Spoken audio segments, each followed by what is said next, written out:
Good morning! At ayan nga, dahil biglaan nga yung pa-order at gahol na rin ako sa oras, ayan, nagmamadali na nga ako pumunta sa tindahan. At buti na nga lang may malapit ako mapagkukuhanan ng mga lulutuin ko. Fast forward nga, dito na nga ako sa tindahan nila Majo. Dito na nga lang ako kumukuha ng aking mga gagamitin sa aking mga pa-order. Kaya madalian lang ang aking ginawa dito. At pagdating ko nga ng bahay, nasikaso ko na nga kaagad yung aking mga lulutuin. Siyempre dahil nga hindi nawawala ang ating puto cheese, inuna ko na nga yun i-prepare at saka lutuin.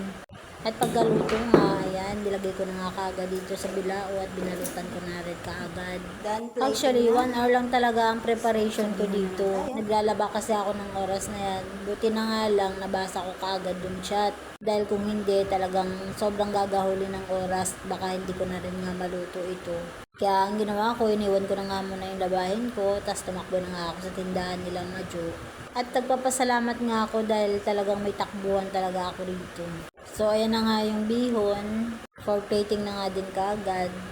Pagkaluto nga, diniretso ko na nga kaagad dito sa balao. Kaya habang binabalutan ko to, napapaso ako.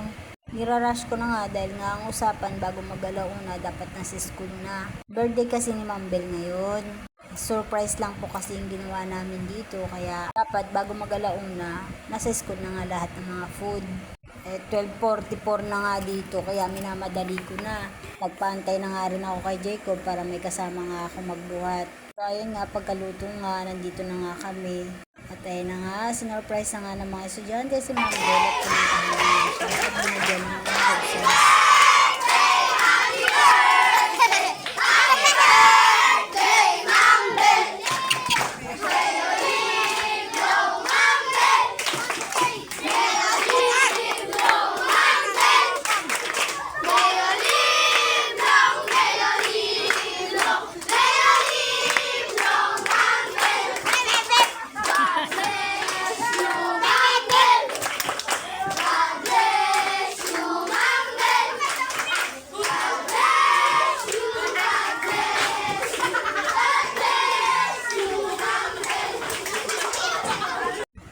Happy birthday po, Ma'am Bel.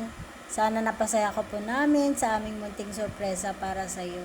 And thank you so much po sa sakripisyo, mahabang pasensya at pagtuturo niyo po sa aming mga anak.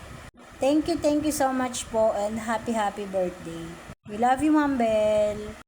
At ayan nga, medyo napayak pa yata namin dito sa Ma'am Bel. At sa aking mga kapwa nanay na nag-organize dito sa surprise. Thank you din kasi tignan nyo, na-surprise natin si Ma'am Bel, napayak rin natin siya. At yun lang po, bye-bye!